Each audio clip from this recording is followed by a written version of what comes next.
Today on the Topping Show, Trump is indicted again. Gavin Newsom wants to repeal the Second Amendment. Target is downgraded again. Call of Duty boycott begins. Indiana Jones is set to flop.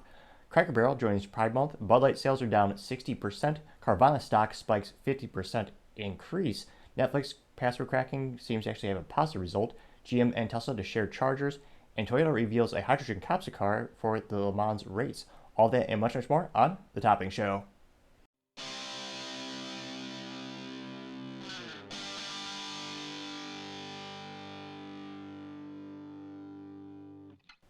Thank you for taking the time to tune in today. Today's episode of Topping Show is sponsored by Topping Technologies. Topping Technologies is an IT value-added reseller and services company with a special proficiency in IT security. Heck, I see their founder at least twice today. Gotta say he's quite handsome and brilliant. He's me, that's the joke. If you're an IT leader or business owner, reach the team at sales@toppingtechnologies.com. Now, going on to the political news of the podcast, you have Trump being indicted again. A little bit of a deja vu. Now, this time he's being charged with 37 felonies, including 31 counts under the Espionage Act with, quote, willfully, wrongfully retention of classified records. Now, this has been going on for quite some time, and it's so ridiculously detailed, I do have to reference my notes quite a bit.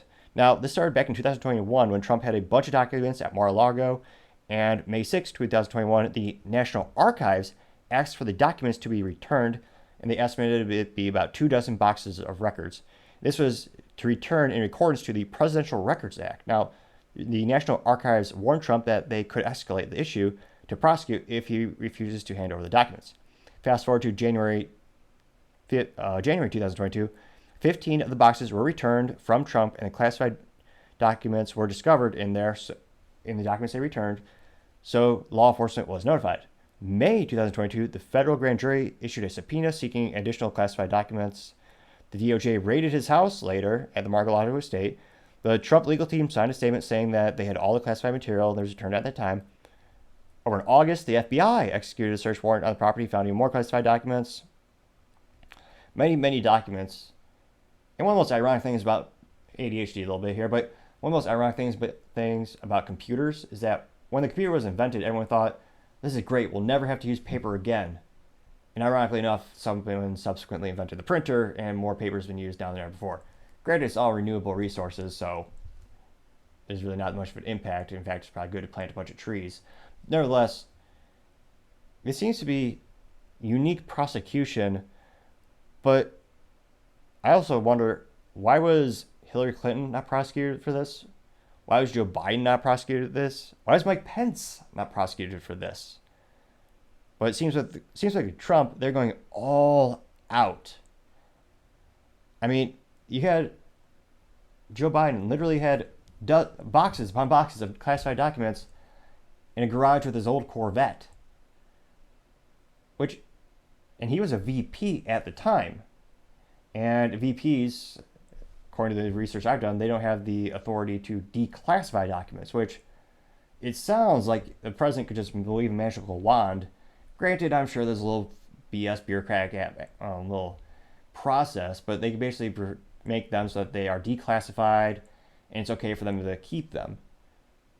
Also, I would never, just out of curiosity, why do you want to keep so much damn paperwork? I mean, personally, I hate having to keep paperwork for my business just because you literally have to, it's all boring documents or receipts, but you have to keep it for 7+ years. And if something sentimental enough from the presidency, if you're president and it's really sentimental, I would think you just frame it and declassify it. But that's just my 3 cents on the little side tangent in the issue. Now, Trump is the only president to ever be criminally charged.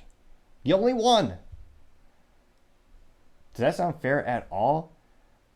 I know many people have a great disdain for him, his personality, but does it sound like the law is being equally applied? It really seems like a lot of people are comparing it to a banana republic or a pejorative term for third world countries where you're literally targeting your political adversaries. Now, the government is claiming that Trump willfully and maliciously was hiding material.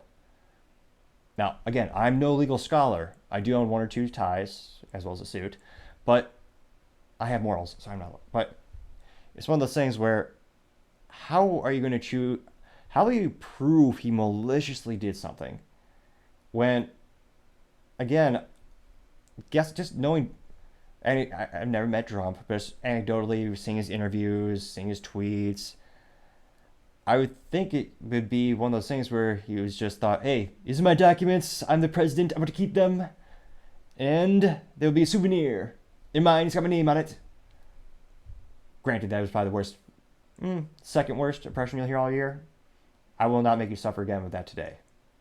Probably. But it sounds like he just kept them. I don't know. Unless he wrote an email saying, I'm doing this because I hate someone. Or how do you prove malicious intent? And how do you prove he's going to sell it to another country?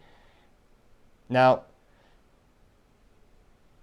it's so fascinating. And then you had Hillary, where literally she had an on-prem email server, which, when you think of an email server, how many Americans have those on-prem? On-prem being, I guess, shorthand for on-premise, as in your house. And she had her own email server. No one has that. I sell servers. My IT company sells servers. Granted, we only sell to businesses, but I've never heard of a single instance where someone had a server on site in their home. Now, she also used a special software called Bleach It to wipe the server completely when she was told that they wanted some of that data. Now, subsequently, her data was also shared with her colleague who was sleeping with a Chinese spy. But that person, of course, was not prosecuted because political affiliation. Now, the government made a decision that, well, she probably didn't do it intentionally or maliciously. It was probably just a mistake, and she's running for presidency, so we're not going to prosecute her. Because the government ruled, or their thought track was, well, she's a presidential candidate, we don't want to cause any interference with this election. Well, that's interesting. This sounds like the exact similar situation, yet they're going full bore on Trump. Now, time shall tell to see what happens. There's a lot of conspiracy theories or people wondering, are Democrats doing this because they really think that they want Trump to be the forefronter and win the Republican nominee, and then Biden will just beat him in the big election for the presidential race? But because during his last indictment, when New York targeted him, he actually raised, I think it was 34, 45 millions of dollars because everyone saw it for what it was: political persecution, just bullying him because of his political affiliations. Again, it's one of those things where if you had any, I think, for the amount of energy and research people put into trying to put him away, they would have had something by now. And they've been doing it since he won day one. Even actually before he was president, they were spying on him. It's been proven.